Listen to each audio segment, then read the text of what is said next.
James Helder, Eiffel TV, in association with MTK Global. With me, I've got trainer DOMINIC INGLE. We're back here in London just for the homecoming of WBO middleweight champion Billy Joe Saunders. Firstly, how are you, Dominic? I'm good. You know, all the better for seeing you. We've had Coogan all week last week in Canada, so it's a nice change to, you know, to be speaking to you, James. But yeah, they didn't have an after the fight press conference in Canada. I think they were that cheesed off. So it's nice that Frank's brought Billy down and me today to meet the press and get some interviews and you know, find out what it was all about. A little bit unusual not to have a post-fight press conference for such a big event, so no doubt they was expecting to be rolling out the champagne in Canada. I think they had champagne and cakes waiting and a press conference if David Lemieux won, but you know, unfortunately for him he didn't.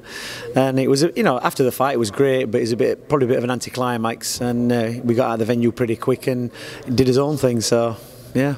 Masterclass from Billy Joe Saunders, yourself winning a lot of plaudits from the way he came in shape into the fight and the way he performed secondly on the night. How do you summarise Billy Joe Saunders' performance? Listen, he switched himself on this year. You know, he's knuckled down to the work. He's in a fantastic environment in that gym, and he did say to me, like, you know, I'm world champion and there's kids in here training like world champions and trying to get where I am. He says, and I'm not doing half what they're doing. And I think, you know, it suddenly dawned on him what he had to do to get up to the, you know, to the dizzy heights of his division. And I think on Saturday night, you know, HBO was pleased with his performance. The Canadians were left, you know, wondering what had gone off. You know, he had David Lemieux's pants down twice that week at the weigh-in and also in the fight. And you know, Billy got into his head, did a head job on him first, and then completely bamboozled him in the fight and put on an amazing performance. Do you think that Billy Joe Saunders that beat David Lemieux, in your opinion, is good enough to beat Saul Alvarez, Canelo, or even Gennady Golovkin? Look, any fighter who fights like Billy, you know, you've got to hit him to hurt him. All right, you know, Golovkin and Canelo are different fights to David Lemieux, but Billy still isn't the finished article. He's got a lot more work to do. We've got a lot more things planned for him, you know, to improve his game. And you know, if you're looking at that performance on Saturday, if you're a Golovkin fan or a Canelo fan and thinking, well, you know, they both beat him, you're gonna have to think again, because he's still got a lot more to offer. That was, you know, only his second fight with me, and you see the massive improvement from the Monroe fight to that fight, and we're looking for the same improvement again between now and, you know, September if the fight comes off with either of those fighters. Hopefully we get a fight in April, a decent opponent, somebody who's going to switch Billy on, who's going to give him a fight, and he can build from that point onwards. A lot of people saying you potentially have saved Billy Joe Saunders' boxing career. Do you feel on the flip side of that Billy Joe Saunders has saved your career as a trainer? Yeah, you know, it's a nice comment. You know, it takes work from both parties.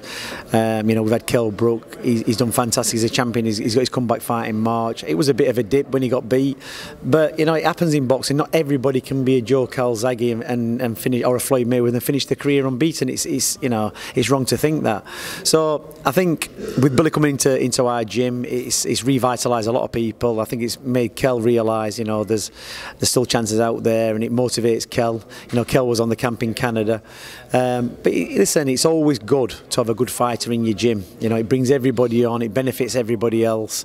And but you know what I'm more proud of is that, you know, for Billy, that he's realised, you know, that he has got what it takes, and I think he became very disillusioned in the past, and it's such a, you know, it's such a waste to see that happening with a fighter like Bill's calibre, because I've watched him all the way through the amateurs, and if they don't realise the potential, it's a sad thing when you see the skill set he's got and the skill level he's got just go to waste. And you know, hopefully I brought that out in him, but you've got to give him full credit to himself for, you know, switching on and being able to do it. As well as having yourself, Kid Galahad, the full Ingle camp that I saw out there, even Greg Marriott from the strength and conditioning team. You also had the Gypsy King Tyson Fury. How influential was him in the build-up, in the sort of mind games, and having someone like that in the team? You know, I was concentrating on what Billy was doing. Tyson rolled up a couple of days before. He's a friend of Billy's. They get on well, and obviously for Billy, you know, knowing in the back of your mind that Tyson's coming to watch you, you're not going to let yourself down. You know, the Travellers, they've got a lot of, you know, a lot of pride, and you could see when Tyson rolled up, there was a little sparkle in Billy's eyes. They were going to get up to a bit of mischief, and you know, they sit down talking, they know each other quite well, so it just relaxes you. And you know, he's a great fighter, Tyson. Great news that his band's finished, and you know, he's got 2018 to look for. You can see he's motivated. He trained when he was out there. He lifted everybody up when he got there. It was just a nice addition to, you know, to wake up one morning and Tyson's there larger than life with this big fur coat on, and telling jokes and stories and keeping everybody happy. So it just lifted Billy's mood a little bit. No doubt Tyson Fury would have seen how well Billy Joe Saunders performed.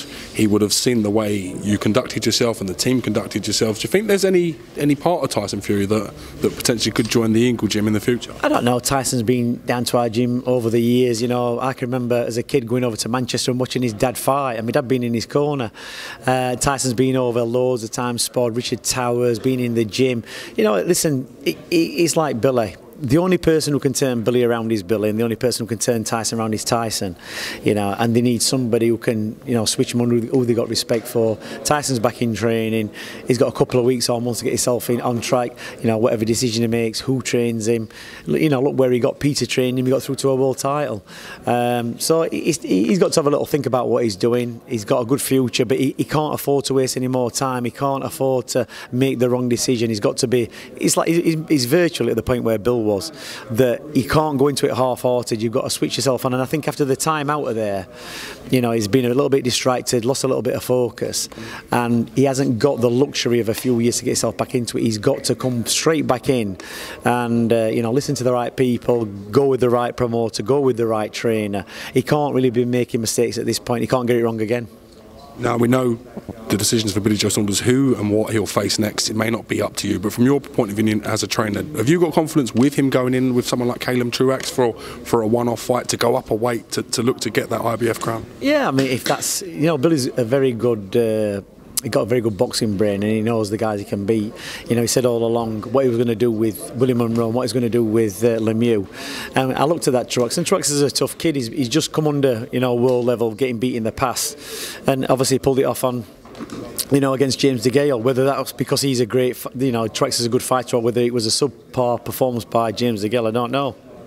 But, you know, the good thing about being Billy's trainer is I don't have to worry about who's going to fight. You know, Frank will say to me, we've got this guy, and this guy, who do you think?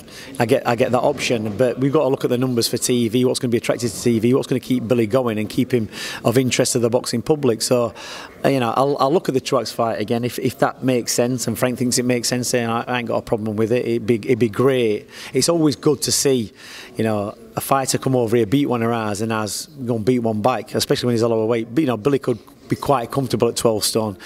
Eubank has gone up to 12 stone and he's doing all right. Billy beat Eubank. I don't think, you know, Billy fighting a cup, you know, 8 pounds above his normal weight would be a problem. He goes into the ring maybe about 12 stone, 12-10 Billy. So, you know, he could be a super middleweight if he wanted to. But he's got the ability to outbox the likes of TRUAX. You mentioned Chris Eubank Jr. Obviously, he's got the World Boxing Super Series semi-final and world title clash with George Groves. How do you see that one playing out tactically? I think, you know, Eubank is fresh, he's younger. George has been in a lot of tough fights. You know, I remember watching him in Sheffield and he was struggling a bit till he knocked the guy out.